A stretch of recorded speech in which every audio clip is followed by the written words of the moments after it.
Welcome to Souk Exclusive. Our guest today is Sunday Adelaja, who is the founder and senior pastor of the Embassy of the Blessed Kingdom of God for All Nations, an evangelical charismatic megachurch in Kyiv, Ukraine. Now, at a time where people are struggling to read, this man has authored over 400 books. That's to tell you how much he intends to pass knowledge onto people and develop them, because knowledge is power. Today, let's have Sunday Adelaja as we delve into his word and also the contributions he's made to the world through evangelism and other works that he's been doing. I'm not here alone to explore the word of Sunday Adelaja. Femi Ayodele is also in the studio. He's a journalist, a writer, he authored so many books which have also blessed life and inspired a lot of young people across the world. So we're glad to have him. So let's delve into the discussion. So what informed your decision to leave Nigeria? At what time exactly did you come to the conclusion that you needed to leave Nigeria? How has that impacted your life? Well, I left Nigeria close to, going to about 40 years ago when I was 19. This was in the 80s. And that time, as a young graduate from secondary school, I just finished my WAEC and I also did JAM. I got admission to the then University of Ife. I guess it's called Obafemi Awolowo University now. But even though I was living less than 2 hours away in Ogun State, I'm from Ogun State, so in a village close to Ijebu. But can you believe this? I couldn't afford to even get myself a transport fare to go to collect my results from University of Ife, 2 hours away. So we were so poor, even for me to give my WAEC was a problem, where it was a relative that heard that I was not being permitted to the exam hall because I didn't pay for the WAEC form that just, came from nowhere and settled the 50 naira fee that was needed to pay for my exams. Otherwise, I wouldn't have even given the exam. So this was the situation when I was going through newspaper. Those days, you could just go through any newspaper and see advertisements of scholarships. So I was going through, I knew that there were opportunities in newspapers. So I knew that was my only chance. So every time I had an opportunity to lay my hand on newspapers, I would look for scholarships. And voila, I got one advertisement and I applied. And there were a lot of people, applying for this scholarship. For one place, we had 1,000 people. So we had 300,000 applications. They were only going to take 300 students for scholarship. So this is how I got my luck in life. And I got a scholarship to study in the former Soviet Union. Dr. Adelaja, your story has been very inspiring to a lot of young people across the world. I would like you to talk about what do you think is responsible or the secret of your success? You are pastoring at a point in Ukraine before the war broke out, an all-white church, about 90 or 99% all-white. What will you attribute your success to, and what has been the secret over the years? When I was growing up in my village, I used to curse and hate on my grandmother because I didn't know my father. I've never met him. And my mother, I didn't know her till I was a teenager because she had brought me back from her previous husband and dropped me with that mother and remarried. So she was married and I was growing up with my grandmother, and she used to take me to the bush to get some firewood and then, get it arranged, put it on my head from Idomila, which was my village, to Ijebu in the morning before going to school. And then after school, the first thing was to go and fetch other set of firewood. And this was in hot sun, scorching sun of Ijebu.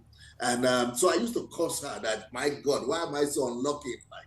And why is life so difficult for me?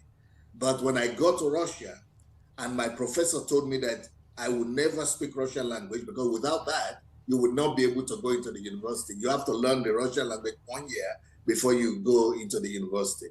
And he said, because I came late and I couldn't catch up with the class, he said, you will never speak this language. And I said, no, God will help me. He said, I don't believe in God. I'm an atheist. And I tell you, as your professor, you will never speak this language. If you ever do, I will become a believer.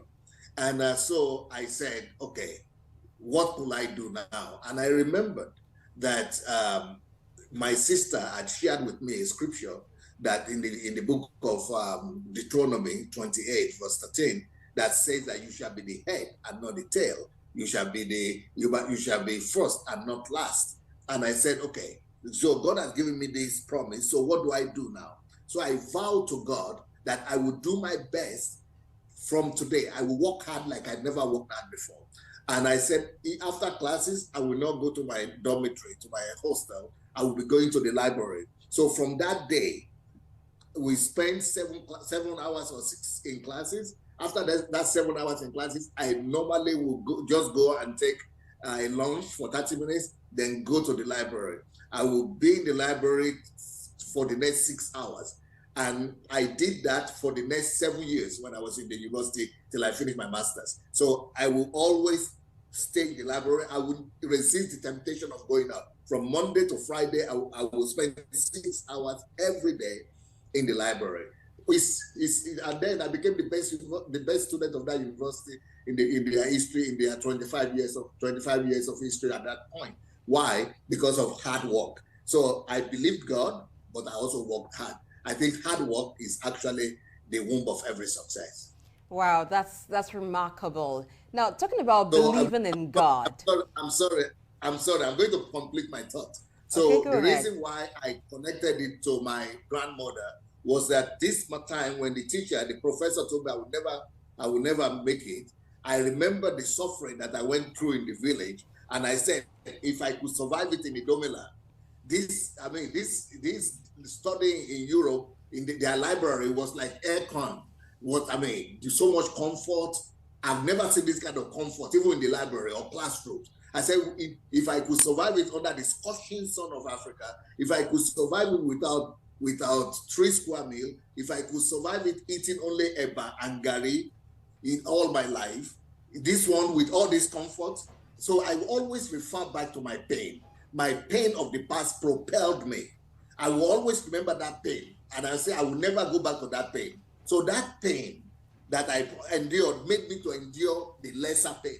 So the greater pain of poverty, the greater pain of depravity that I had back in Africa propelled me to work hard so much that even as much as I worked, it was not as serious as the pain I was going through in Africa. So I think I'm saying that just to encourage my people back out at home who are going through poverty or pain or lack of different things, scarcity, that their pain could be the greatest secret of their success in life. Okay, taking it from there, the concept of time. Now, you looked back to where you were coming from, and that motivated you to push forward to change things about your future. Let's bring it now to Africa. What have we gone through in the past as a continent that Africa is supposed to look back at, leverage that, use it as a motivation to change the fortunes of the future? You see, people who are in Africa and who have been privileged to know how to read, how to write, to go to school, they should see themselves as chosen people, privileged people. Because in Nigeria, for example, about 50% of our people still cannot read or write. So we who are able to read and write, we are the elite of our societies, especially those who have finished higher education, university. So we have to look at that as an opportunity to become a ladder and a bridge to our less fortunate countrymen and compatriots. So if God has given me opportunity to even be able to read, how am I using that ability to read other than for myself? Could I just organize a class for adult education for people who cannot read or write? Anything we know, we should be using, we should be sharing it with people who don't know what we know. So if I have any insight in anything, if I have any skill, why don't I use my weekends or my Saturday, my Sunday to gather young people and share the skills that I have. If we will be our brother's keepers, if we will take our time to share whatever we have with people who don't have as much near us, Africa will become a greater place rather than just waiting for the government or the president to come and resolve all our problems for us. Africa records millions of people flocking to religious organizations, religion activities, events, church activities. Yet, our continent or society is still ravaged with corruption, impunity, and all that. Talk to us about the missing links and what can be done to fix them. Why do we have this kind of development in Africa in spite of our religious disposition? Well, one of the greatest problems that we are facing is that we have embraced Christianity as a religion, but not as a way of life. So what we are doing is that we are going to church that's become like a culture for us now.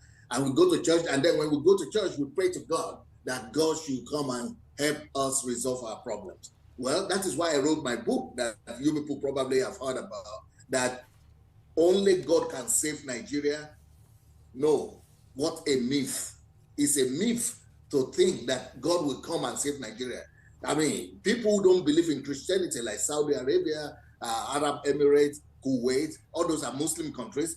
They didn't wait just praying. In America, England, Germany, France, they didn't wait for God to come and build their countries for them. They used the principles of the Bible, the principles of hard work, the principles of dignity of labor, the principles of integrity, the principles of faithfulness in little, the principles of productivity, principles of process of production.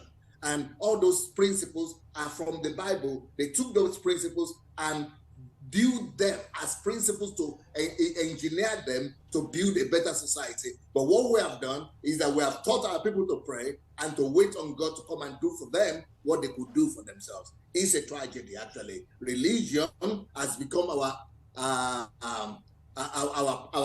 hindrances, a hurdle in our development, unfortunately. Religion is supposed to propel us, supposed to be our propeller, but it has become a hurdle in the path of our growth. In reference to your book, The Value-Driven Nation, you are the author of that book. Taking a clue from the lessons and some of your submissions as regards the value-driven nation, I would like you to talk about how Nigeria, and by extension Africa, be a value-driven nation, and by extension Africa being a value-driven continent. Very good question. Number one, for us to be value-driven, we must realize that values are cultivated in the homes.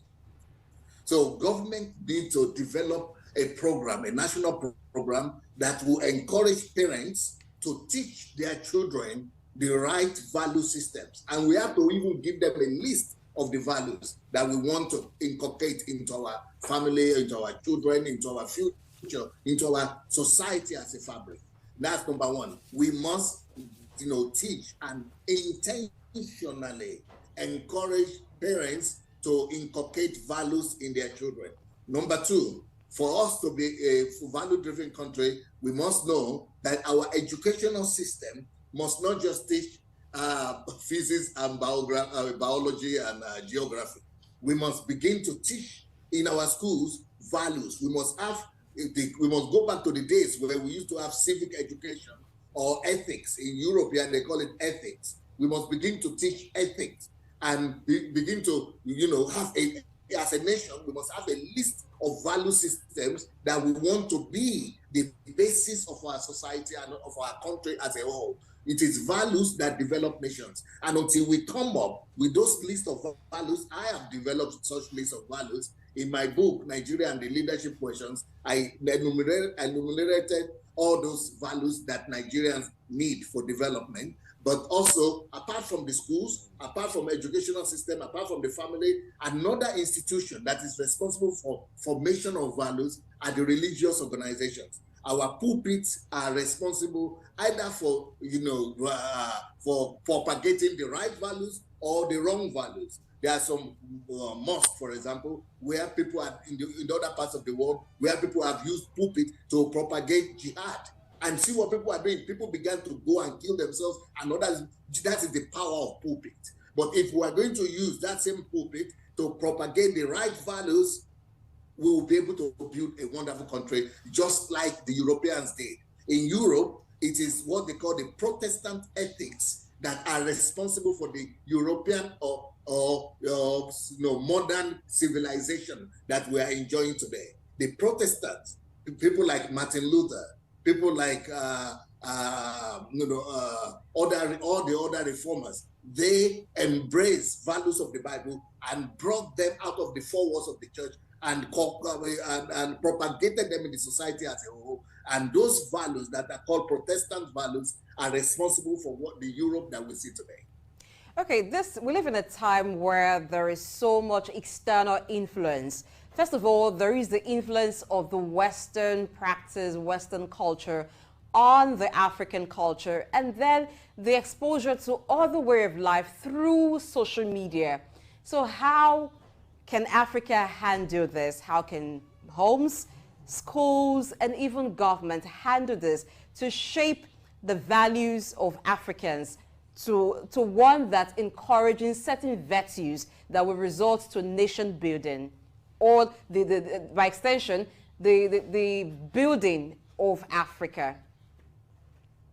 Well, the Bible says somewhere in Proverbs that teach a child in the way that he should go, and that when he's grown up, he will not depart from that path. So the foundation is very important. If the foundation we give to ourselves, our children, our families, from home and from our native nations are good, just like I referred back to the foundation of hard work that was given to me by my grandmother, it propelled me in future to success. And it never left me because it was inculcated into my system from childhood. So whatever we put into into the foundation of character building of our children, of the society as a whole, will stand the test of time against the pressure that is coming from outside. But also, some of the values that are coming from outside are not negative always. Some of them are positive. So we should also learn to derive from the developed countries what are some of these principles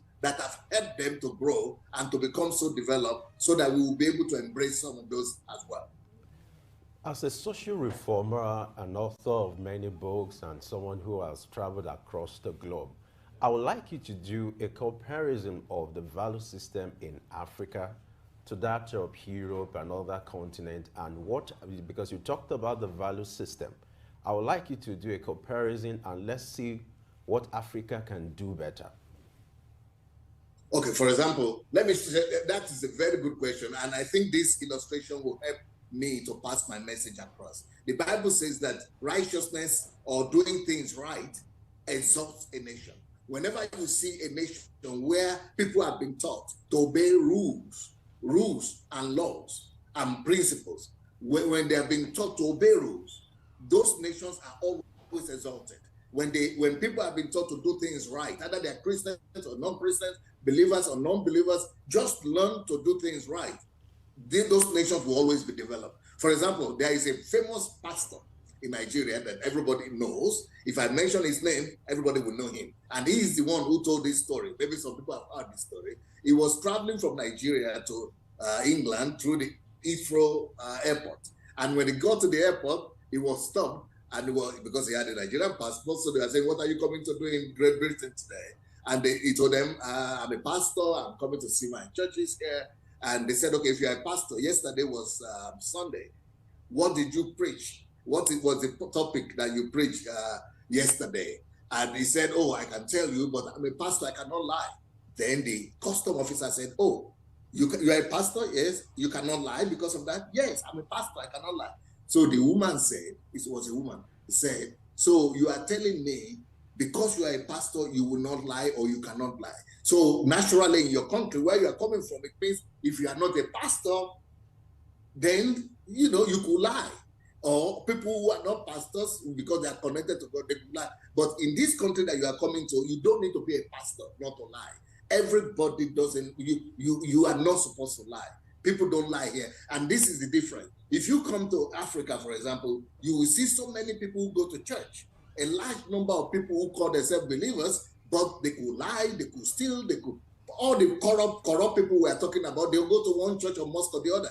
But in Europe, you don't see people going to church so much. They might not go to church, but it has been imbibed in their society. Their society has been formed in such a way that truth, honesty, integrity has become part of the fabric of their country. So if we could succeed in intentionally teaching our people, everybody out of religion, that honesty is the best policy, that truth, love for truth is the path to righteousness and to elevation, then we will begin to see the rapid growth that we never anticipated. Because right now, no matter what the government does, somebody is stealing it. Even I heard that the railways that the government is building, some people are going to steal the rails. So what can you do now? Because of the lack of that vital quality, which is truth, love for truth, integrity, and righteousness in our people. Our people must learn to do things right, even if they don't go to church. As a follow-up to that question, talking about the concept and disposition and orientation of Africans to timing or time compared to the Western world, you know, in this part, there's a word you talk about African time or African timing. Talk to us about why this is significant, the orientation, the attitude towards time and timing. What's our conception about the issue of timing as far as African continent compared to the Western world? You are so, either you've read some of my books or something, because this question you are asking, I wrote a whole book about it, and it's called How to Make Every African Country a First World Country. And in that book, I made calculations of how Nigeria's GDP could be doubled or tripled just by doing one thing, by abiding by time. Because, for example, if you take one person, let's say an average worker is making $10 an hour, just as an example, I don't know what they're making, let's say $10 an hour. And we averagely in Nigeria, everybody comes late to everywhere, at least maybe 1 hour. 1 hour goes late, 1 hour to school, goes late, 1 hour to work, goes within the whole day, 24 hours a day. Our people could wait 3 hours just coming late. Now multiply that 3 hours by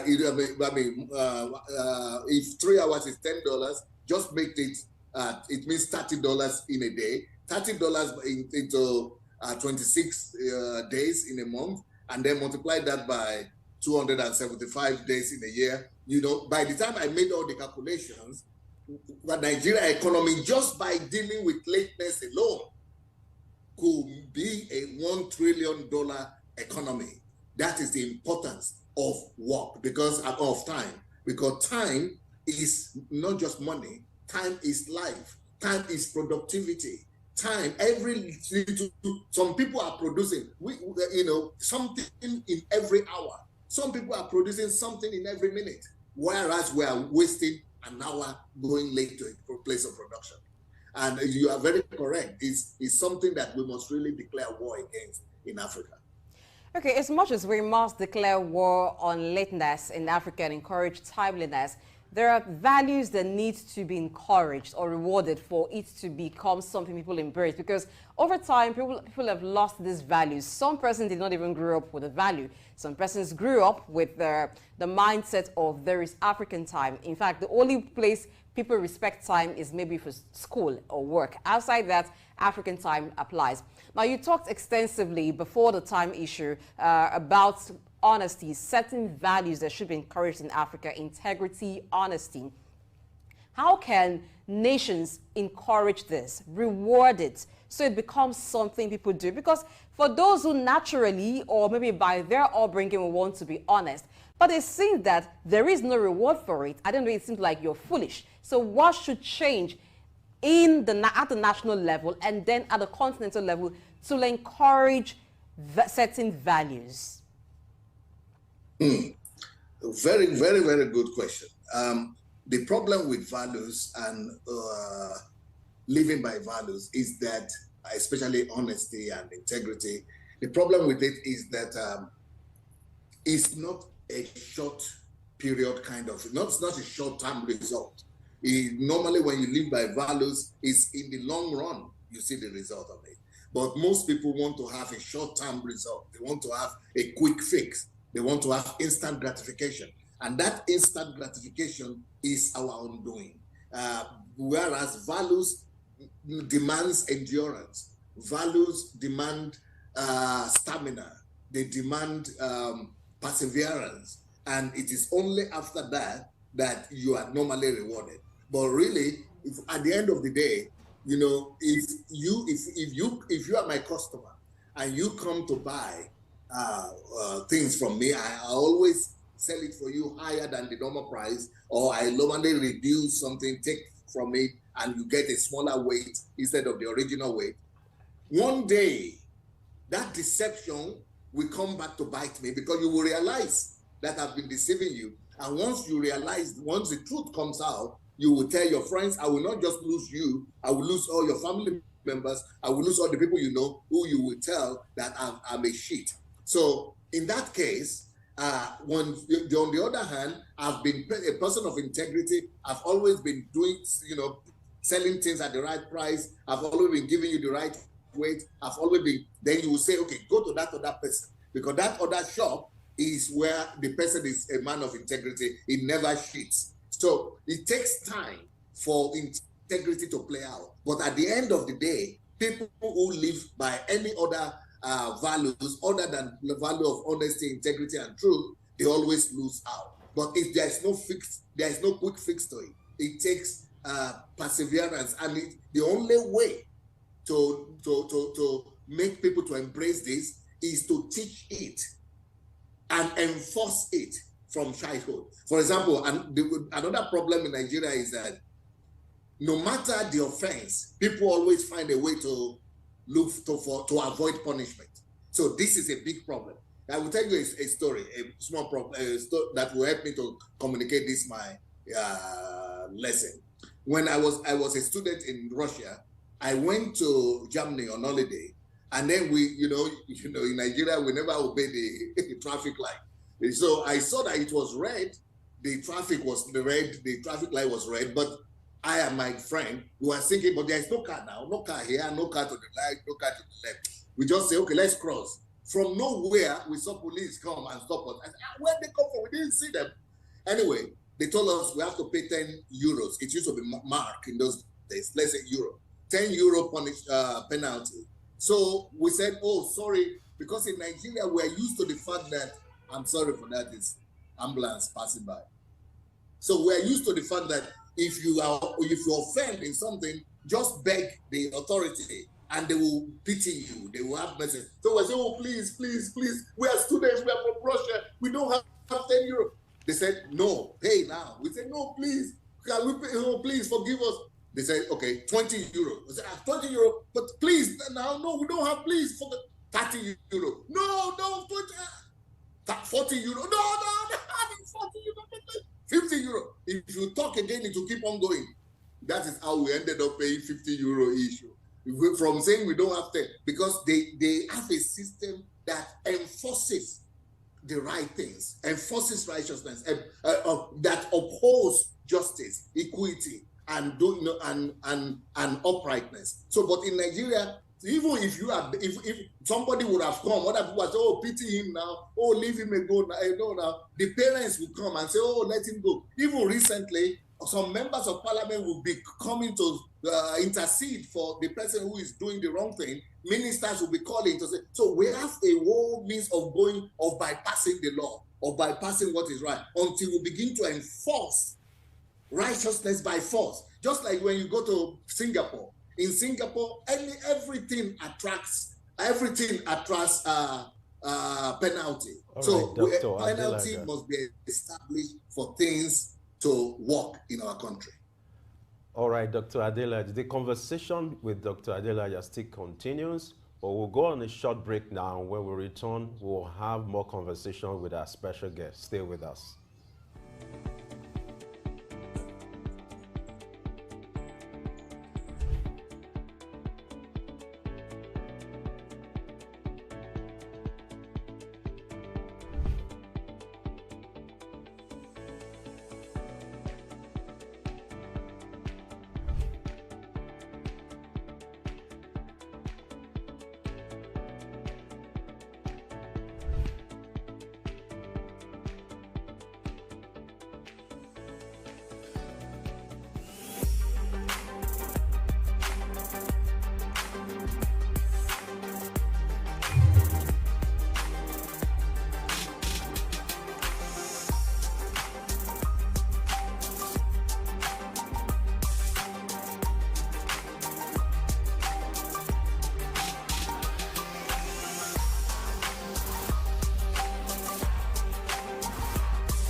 Thank you for staying with us on the issue of policy and value, as we've been talking with Dr. Sunday Adelaja, who's been talking extensively about policy and value and how Africa can achieve that.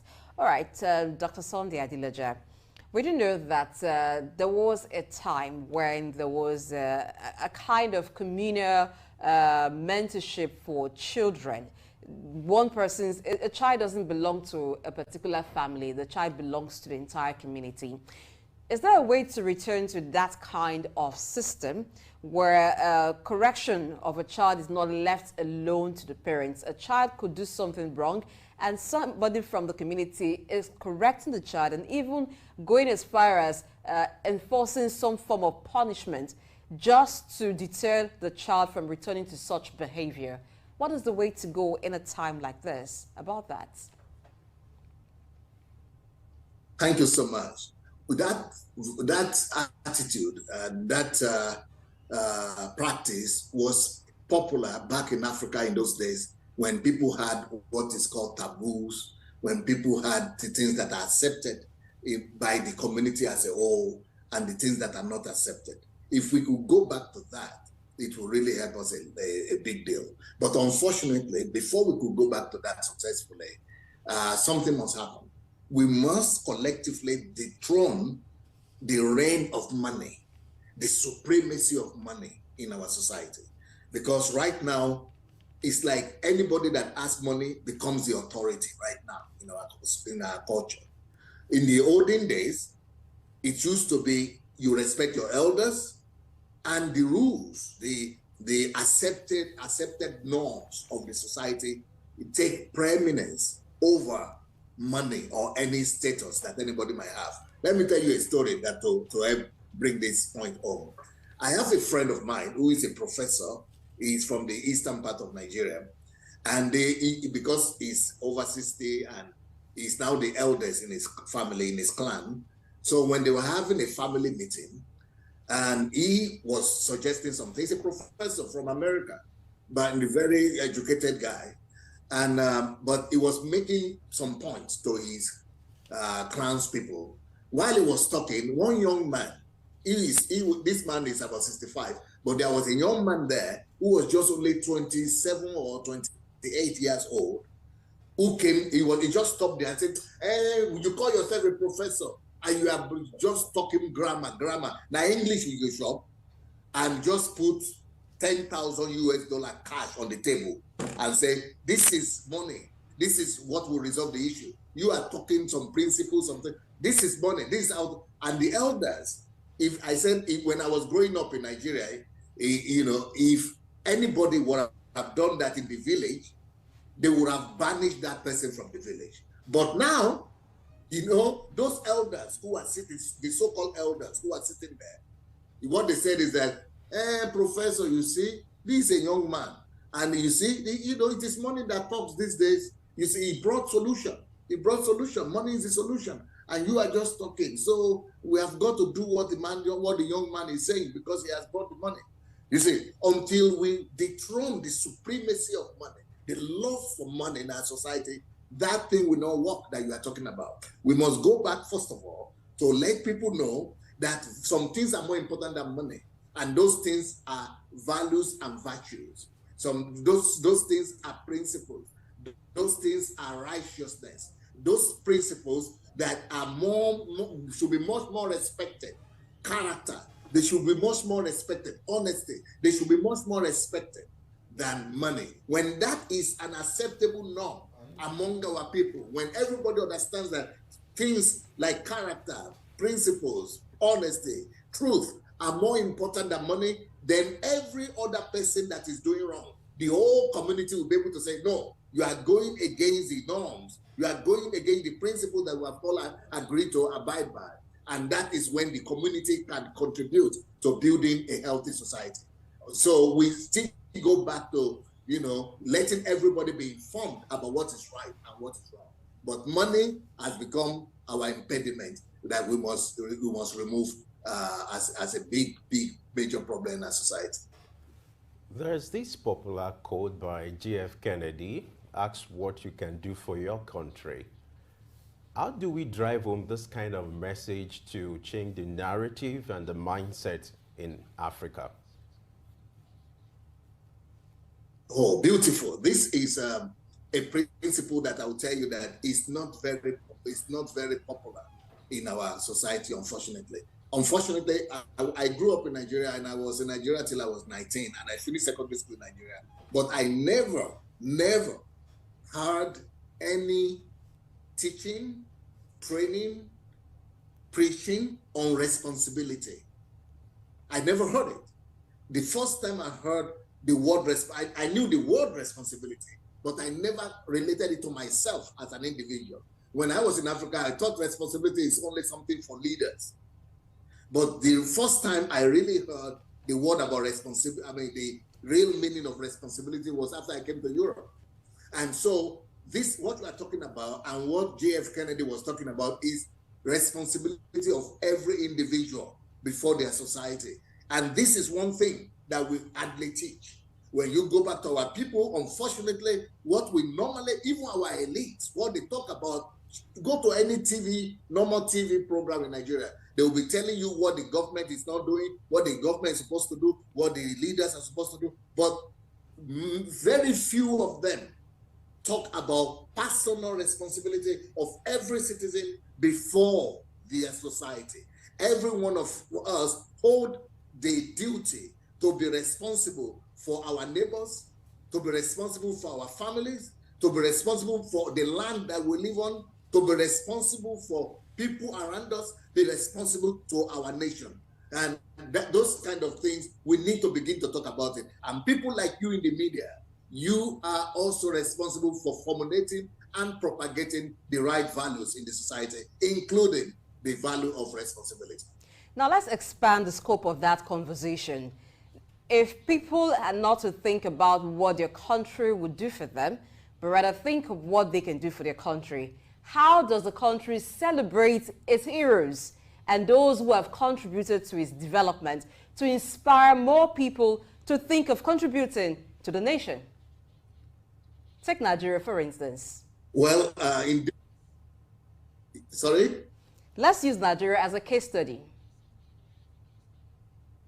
Okay. For example, in Nigeria, like many other countries, there are national honors, merits, and medals that they give to encourage people who have contributed to the development of Nigeria. And the same thing happens everywhere. But when you go to a place like America, for example, they don't wait till you get national honor or national merit before you are celebrated. Every community has a way, and it's a whole system of celebrating people who have excelled in that community. Every little town, every little village, every local government, every state also hold events celebrating people who are doing the right thing. And you are very correct. This is one of the ways where we could really propagate these right values, by celebrating those people who are doing the right thing. And we should not just wait until the government does this once in a year, but we should be having such events of celebrating and honoring people who do the right thing every day. Every day there must be some honor somewhere. But the people that we see right now that are being celebrated are people maybe who are in Nollywood, or who are in politics, or who are in sports. And maybe somebody who funds a lost money, a lost bag of money, and brought it. But we must celebrate the little things people do in every sphere of life. That will really contribute to making our country more healthy. Okay, still in that, we find that when nationally people who have contributed to the country want to be celebrated, sometimes it is done posthumously after they die.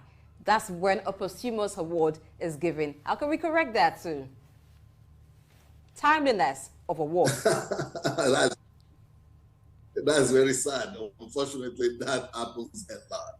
And I think, this is a tradition of celebrating people when they are dead, because unfortunately, we see ourselves as competitors when we're alive. A lot of people who are celebrating people who are dead is because they now see that they cannot compete with them anymore. He's gone, and there is nothing to be afraid of about him. But while he's here, he's like he's an opposition to some people, or a competitor to some people.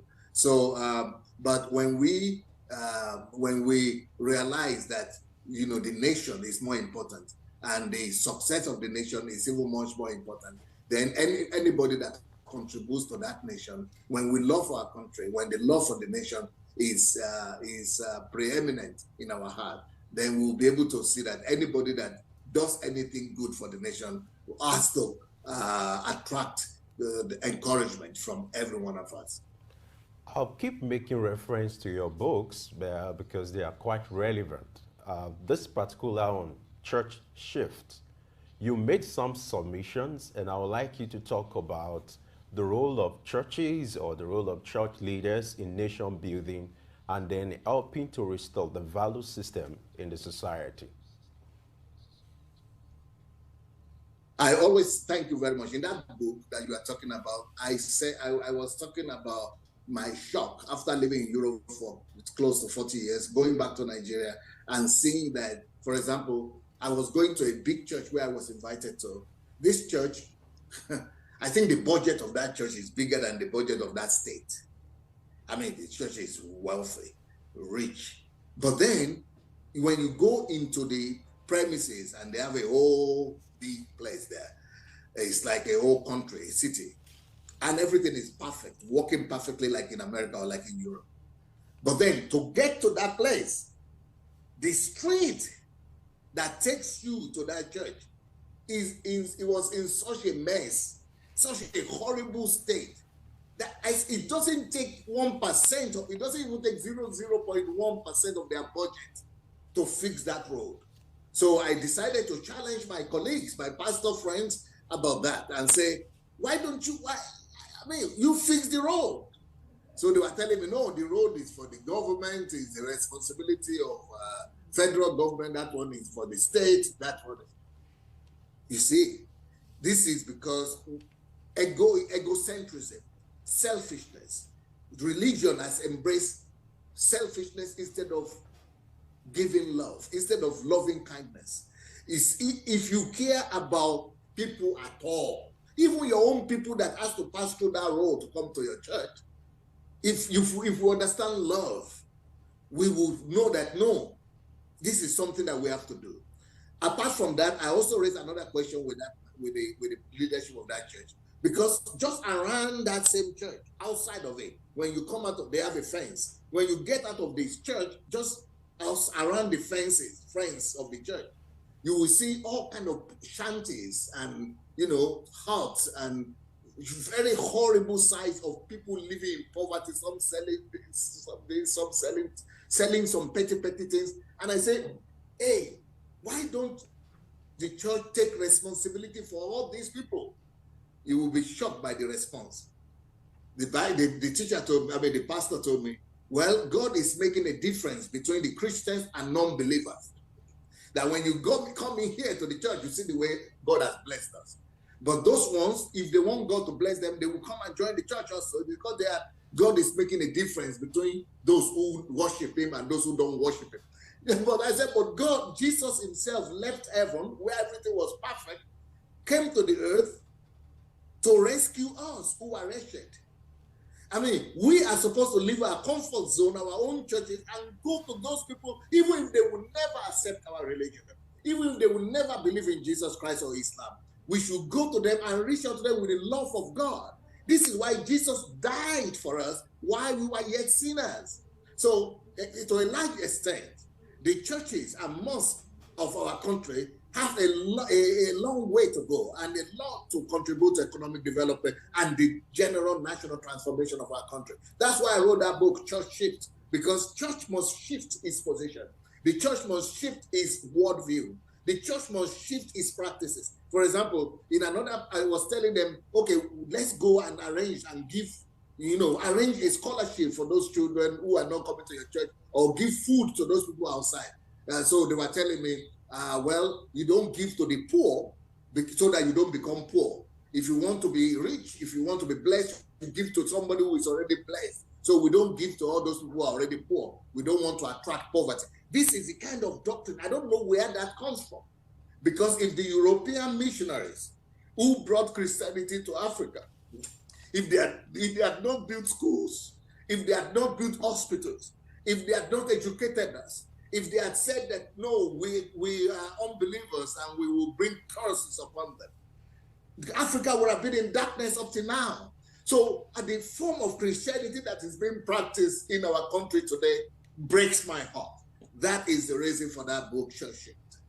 Okay, still on Church Shift, there is an argument that the poor will always be with us. An example that those who propose this argument is that of Jesus in the Bible, when he was being anointed with oil from the alabaster box. And then Judas made a suggestion of selling and using the proceeds to take care of the poor. And then he said, the poor will always be with you. So that seems to be like a reference. Why some churches or some people would say the church is not supposed to take care of the poor with church money, because the poor will always be with you. Rather, church should use the money to take care of church and probably propagate the gospel, talking about outreaches.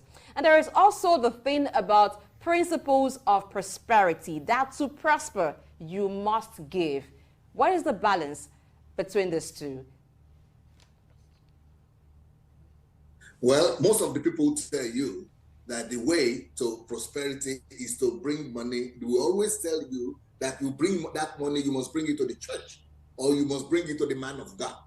Well, if you put one and one together, or two and two together, you will discover that if anybody who is giving money to the pastor or to the church, at the end of the day, the only person who is going to get blessed and prospered at the end of the day is not you who the money is leaving his hand. It is the person, the pastor, who is collecting from 1,000, 2,000 people, who is going to be prospered. So it is deception. Anybody who says that the way for you to come to prosperity is by giving to the church or to the pastor is a crook, is a scam. Those are fraudsters and scammers. But then let's talk about what you said, that the poor will always be with you. Yes, but what Jesus was saying in that, if to paraphrase him in that phrase, is that he said, let this woman use the alabaster oil for me right now, because I will not always be here.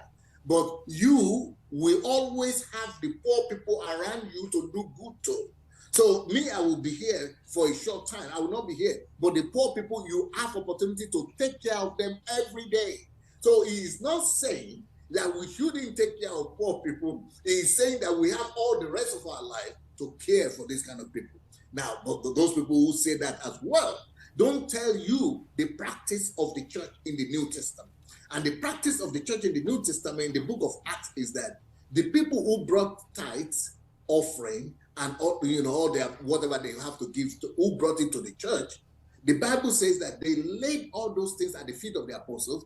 And the Bible also said that the apostles never took those things to their pocket. They never used it to buy jets or buy houses or build universities that the other people cannot pay for. What did they do with all those tithes and offering that people brought to the church? The Bible said that they distributed to all the needy people, both Christians and unbelievers who are coming to the church. They distributed all the things that people are normally bringing, the tithe and offering, such that there was nobody who lacked. There was none that lacked. None that lacked. Nobody lacked as a result of the charity efforts of the church. So this is what the church is supposed to be about. If the church is supposed to make sure that all the needs of the people, not just in their church, but in their environment and community, are met through the free will offering of those people who can afford it. So that's what I tell my people here in Europe or in Africa, people who listen to me. I tell them, if you don't see what your church is using your tithe and offering for, if you don't see the needy they are taking care of, if you don't see the widows and the orphans that are taken care of, if you don't see the alcoholic and the drug addicts and other people that they are taking care of with your money, don't give money to that church anymore. Use your tithe. You have to give your tithe or offering. You still have to give something from your pocket, because if you stop giving and you only keep everything that you have to yourself, you don't have those things. You don't possess those things. Those things possess you. The principle of tithe is that we shouldn't eat everything. We shouldn't allow things to possess us, but we should always share from what we have. So take your tithe, take your offering, go and look for the needy in your community. Go back to your village every month and look for all the widows there. Look for the orphans there. Look for the old people there, and use your tithe and offering to directly minister to them. This is what Deuteronomy says about tithe and offering. Tithe and offering is for orphans, is for widows, is for strangers, it's for the needy and the poor in the society. So, but people only brought them to church so that church will help them to take care and distribute and take care of the needs of the society. But if you don't see what the church is doing with your money, take your money and look yourself with your own eyes. Look for your relatives that are in need. Look for your village people that are in need.